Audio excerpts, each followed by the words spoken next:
Olá, igreja, a graça e a paz. Vamos meditar no Evangelho de João, capítulo 6, verso 1 ao 15. Diz assim: Depois destas coisas, atravessou Jesus o mar da Galileia, que é o Tiberíades. Seguia-o numerosa multidão, porque tinham visto os sinais que ele fazia na cura dos enfermos. Então subiu Jesus ao monte e assentou-se ali com os seus discípulos.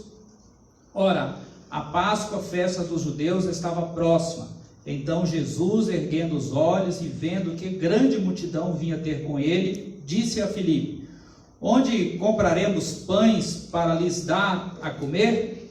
Mas dizia isto para o experimentar, porque ele bem sabia o que estava para fazer. Respondeu-lhe Filipe: Não lhes bastariam 200 denários de pão para receber cada um o seu pedaço? Um de seus discípulos, chamado André, irmão de Simão Pedro, informou a Jesus: Está aí um rapaz que tem 5 pães de cevada e 2 peixinhos, mas isto que é para tanta gente? Disse-lhe Jesus: Fazei o povo assentar-se, pois havia naquele lugar muita relva. Assentaram-se, pois, os homens em número de quase 5.000. Então Jesus tomou os pães e, tendo dado graças, distribuiu-os entre eles, e também igualmente os peixes, quanto queriam. E quando já estavam fartos, disse Jesus aos seus discípulos: Recolhei os pedaços que sobraram, para que nada se perca. Assim, pois, o fizeram e encheram 12 cestos de pedaço dos 5 pães de cevada que sobraram aos que haviam comido. Vendo, pois, os homens o sinal que Jesus fizera, disseram: Este é verdadeiramente o profeta que deveria vir ao mundo. Sabendo, pois, Jesus que estavam para vir com o intuito de arrebatá-lo para o proclamar o rei, retirou-se novamente sozinho para o monte. Vamos meditar na seguinte grande ideia: abençoamos o próximo quando imitamos a Cristo. Na última mensagem falamos que os judeus estavam requerendo as credenciais de Jesus para que pudesse atestar as coisas que ele fazia. Jesus respondeu dizendo que, além do próprio Pai, o seu próprio testemunho, as suas obras, João Batista, as Escrituras atestavam que ele tinha autoridade para fazer todos os milagres e dizer que era o próprio Deus encarnado. Aí chegamos no capítulo 6, que inicia com os dizeres: depois destas coisas. Que coisas são estas? São todos os acontecimentos antes da multiplicação dos pães. Esse é mais um dos 35 milagres que Jesus fez, que estão registrados, mas esse é o único que consta em todos os 4 evangelhos. São 3 acontecimentos que antecedem esse evento, e todos eles podem ser vistos nos 3 outros evangelhos: Mateus 14, Marcos 6, Lucas 9. Chamamos estes evangelhos de sinóticos, pois narram a vida e o ministério do Senhor Jesus do mesmo ponto de vista. Primeiro, Jesus pela primeira vez mandou os seus discípulos pregar o evangelho às pessoas, e eles ficaram entusiasmados com esta tarefa. Segundo, João Batista foi morto por Herodes. Terceiro, Herodes ouvia falar de Jesus e do que ele estava fazendo e dizendo, e ficou impressionado ao ponto de pensar que seria João Batista ressuscitado. Alguns acham que Herodes estava contente com essa possibilidade, porque ele, na verdade, não queria ter mandado matar João Batista. De qualquer forma, quando Jesus se inteirou das reações de Herodes, saiu do lugar onde estava para Cafarnaum e atravessou o mar da Galileia, ou de Tiberíades, indo de barco para Betsaida. Aqueles dias eram dias de profunda popularidade, e conforme diz Marcos, eles não tinham tempo sequer para comer e descansar. E quando Jesus saiu do meio da multidão, indo para o outro lado do mar, A multidão que o estava seguindo por causa dos milagres também foi atrás dele.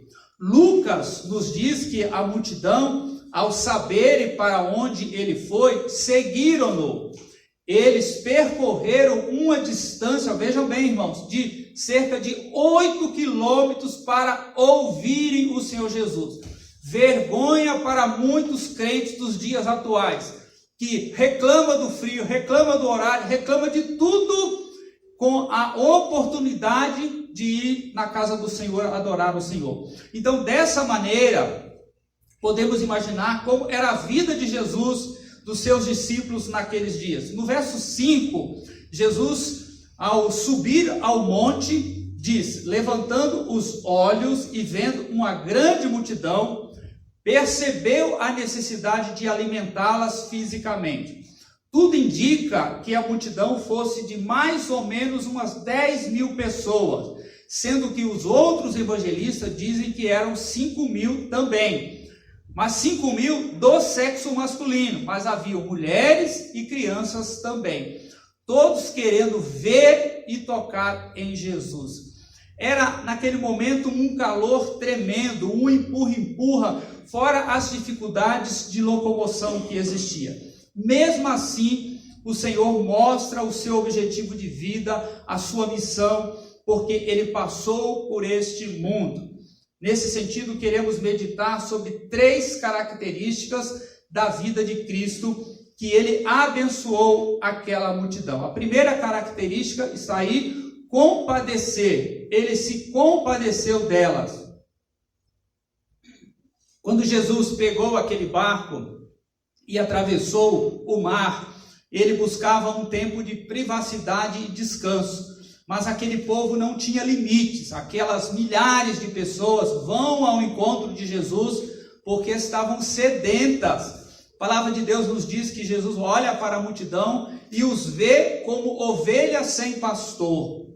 Jesus enxerga aquele povo como um rebanho de ovelhas carente e necessitada. Por causa da sua bondade, ele resolveu parar ali e abordar aquele grupo. Isso porque ele viu na multidão que estava à sua volta um grupo de ovelhas sem pastor. Qual é a característica de ovelhas sem pastor?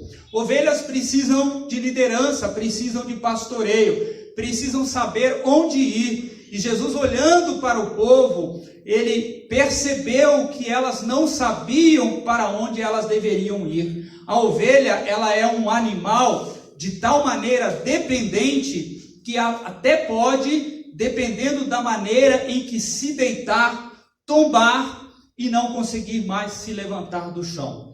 Principalmente em dias de pandemia, que as ovelhas estão ganhando uns quilinhos, é necessário que um pastor, alguém a vire para que ela sim possa estar em posição de caminhar. Em resumo, a ovelha é um animal dependente. Jesus então olha para aquelas ovelhas, para aquele povo sem pastor, e ao contrário do que talvez muitos de nós faríamos numa hora como essa, evitando elas, fugindo delas, Jesus ele passa a abordar aquele grupo de 3 maneiras. Primeiro, Jesus passou a ensiná-las sobre o reino de Deus. Seu primeiro desejo foi proclamar a palavra de Deus àquelas pessoas. Assim como isso, a sua prioridade também deveria ser a nossa. A razão por que Jesus falou àquela multidão foi porque ele tinha a tarefa de levar as pessoas a confiarem em Deus e a conhecerem o plano dele. E elas não poderiam confiar e crer no Senhor se não tivessem ouvindo a mensagem do Senhor. Ouvir a mensagem de Deus infunde fé nos nossos corações. Por isso Jesus estava ensinando a sua palavra àquele povo. Não somente estava ensinando a sua palavra, mas também lemos nos outros evangelhos que Jesus passou a curá-las, aquelas pessoas que se encontravam ali.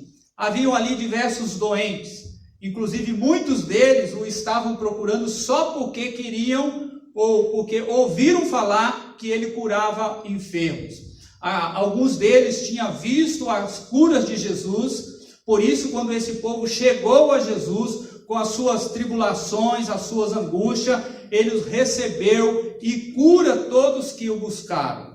Essa foi uma das maneiras pelas quais Jesus se manifestou como Messias, porque era um dos meios previstos para o Messias se apresentar.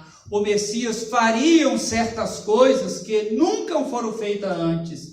Jesus aliviou aquela comunidade sofrida das suas dores, dos males que os afligiam, ensinou-lhes a sua palavra e por fim as alimentou. Ele começou a falar do evangelho para aquele povo e eles o ouviram e viram os milagres que estavam sendo feitos. Ninguém percebeu o tempo passar, mas o tempo passou e chegou ao ponto que aquele grupo de milhares de pessoas estavam famintos. Então Jesus dá aos discípulos Filipe e André a tarefa de providenciar pão para elas. Mas num local como aquele, providenciar pão suficiente para milhares de pessoas, talvez chegasse aí a 20 mil pãezinhos, dependendo dos guzulas que ali estivessem, uma tarefa seria bastante difícil.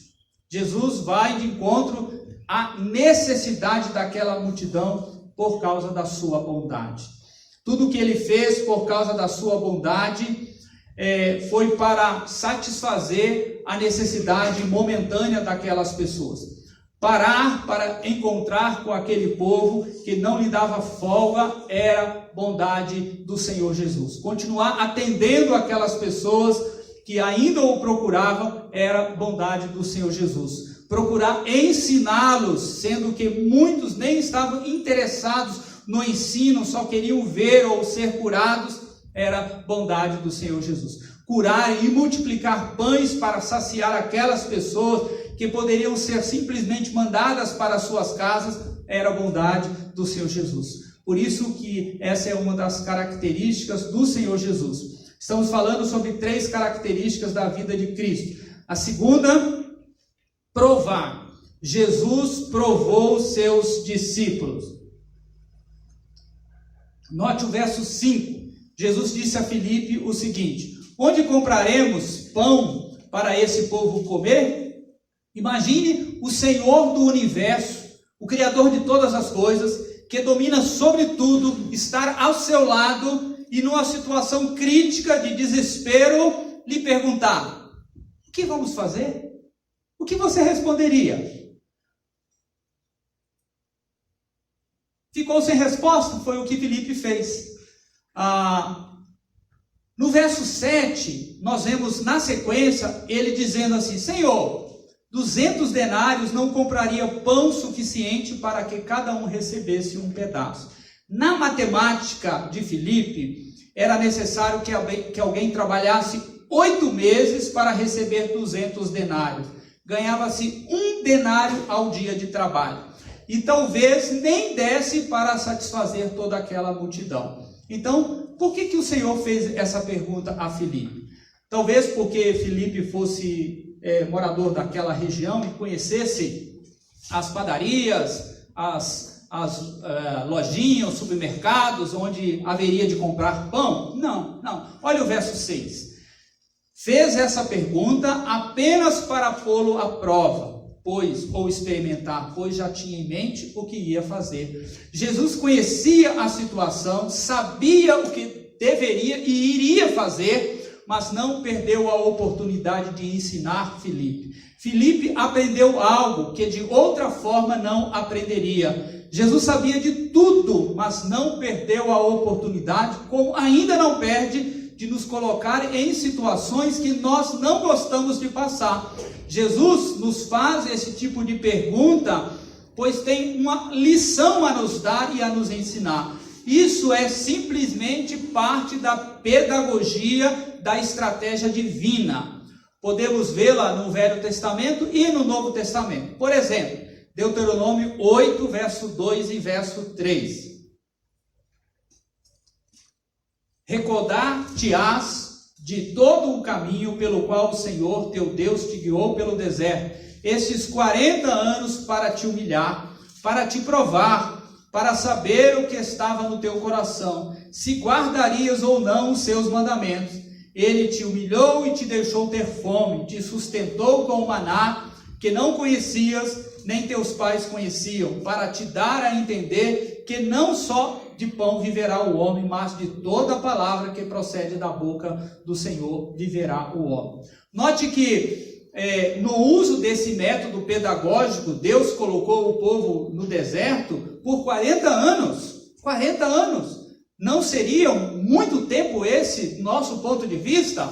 Colocou lá serpentes que morderam esse povo, colocou também falta de água, falta de comida para eles. E por causa disso, muitas vezes eles reclamaram, desejando voltar para o Egito para comer alho poró, cebola, repolho, as coisas que haviam lá. Porém, Deus tinha algo a ensinar a eles passando pelo deserto, porque não havia outra situação na qual eles pudessem aprender o que Deus desejava.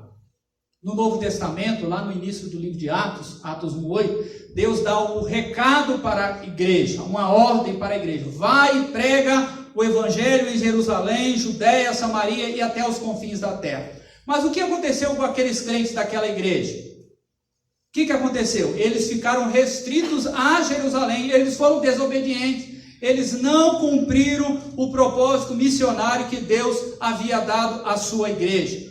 Vemos o que Deus fez com ele, Atos 8, 3 e 4. Saulo, por sua vez, devastava a igreja, indo de casa em casa, arrastava homens, mulheres, lançava-os na prisão. Os que haviam sido dispersos pregavam a palavra por onde quer que fosse. Eles não queriam sair para pregar, então Deus simplesmente levantou uma perseguição, e para fugir dela tiveram que sair de Jerusalém, e na medida que iam fugindo, iam pregando o evangelho, poderiam perguntar ao Senhor o porquê dessa perseguição, e a resposta seria: porque de outra maneira vocês não fariam o que eu mandei fazer. A situação ou as situações de crise são oportunidades que Ele quer nos ensinar, mas talvez nós não queiramos aprender. Podemos retrucar: Senhor, não queremos isso, aquilo. Pode ser a falta do pão, a falta do dinheiro, do emprego, pode ser pandemia, ou podemos ser injustiçados, ou passar por situação de crítica, de ameaça, enfermidade. Porém, Deus deseja que aprendamos com Ele nesses momentos. A pergunta de Jesus foi: e agora? O que faremos? Está aí uma grande multidão para ser alimentada. Então André chega trazendo a notícia de que há no meio deles um rapaz, um jovenzinho, com 5 pães e 2 peixinhos.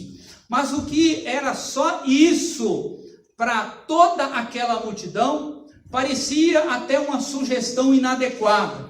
Aí percebemos um outro aspecto do nosso Deus, que é o próximo ponto do sermão. Ele é um Deus de 3 pontinhos. Quando Deus nos coloca nestas situações embaraçosas, vejamos o que Deus pode fazer conosco. Tiago 1, 2 e 3. Meus irmãos, considerem motivo de grande alegria o fato de passarem por diversas provações, pois vocês sabem que a prova da sua fé produz perseverança.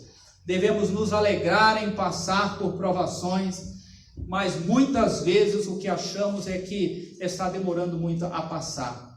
O recado de Deus para nós é que estejamos contentes ou não, porque Ele vai nos produzir, ou produzir frutos de esperança, de paz, para que de alguma forma a gente venha aprender de acordo com essa situação. No verso 12 desse mesmo capítulo 1, Tiago diz: bem-aventurado o homem que suporta com perseverança a provação, pois depois de ter sido aprovado, receberá a coroa da vida.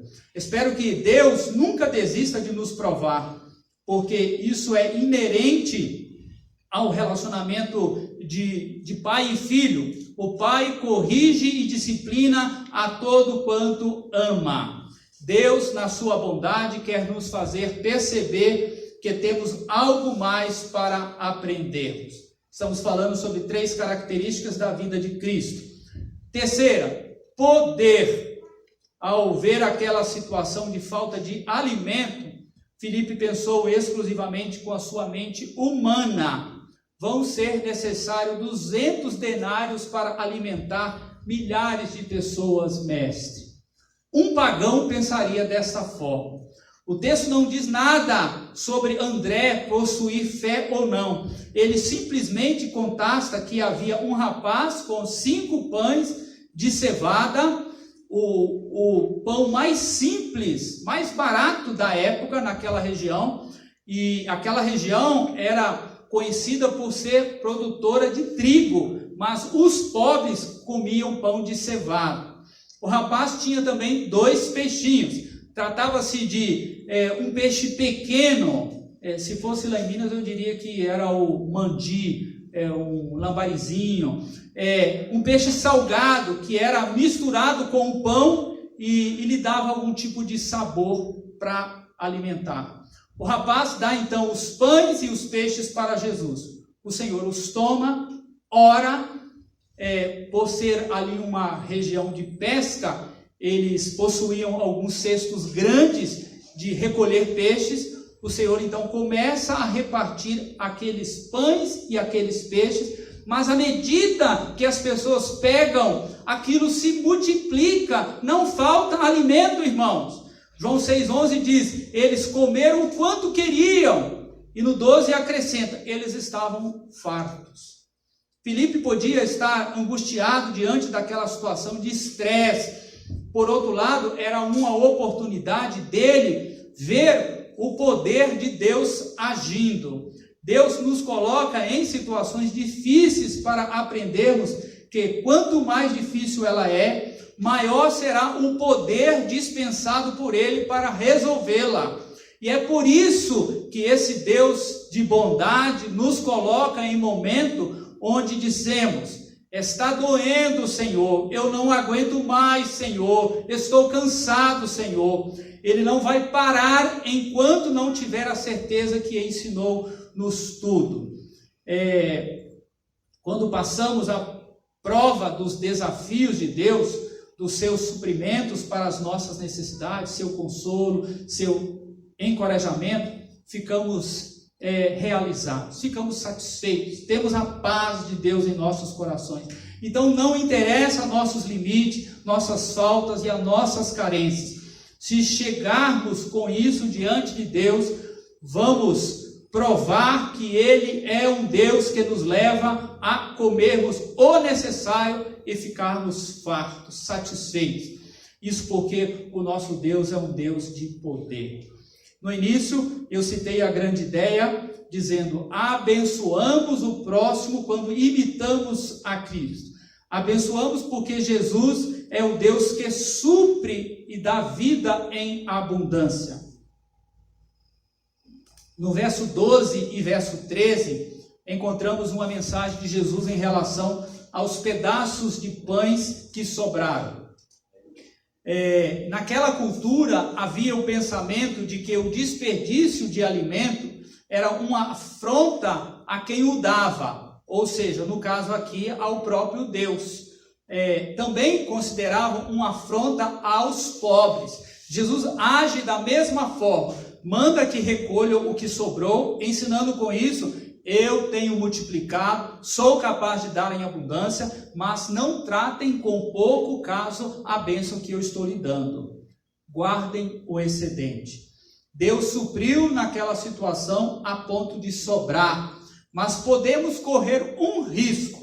Quando lemos no verso 14, depois de ver o sinal miraculoso que Jesus tinha realizado, o povo começou a dizer, certamente este é o profeta que devia vir ao mundo. A mensagem do profeta estava em Deuteronômio 18, e dizia que viria um profeta que marcaria a sua presença entre o povo como Moisés marcou. Eles esperavam esse profeta que seria semelhante a Moisés. E uma das características de Moisés foi que quando o povo esteve debaixo do seu cuidado no deserto, Deus mandou pão dos céus, o maná. O maná era recolhido diariamente para suprir a alimentação deles. Agora Jesus está multiplicando o pão e dando a eles, numa época bem perto da Páscoa, festa que relacionava ou relaciona também com Moisés, e os homens lembraram: como Moisés nos trouxe pão, ele também nos traz pão.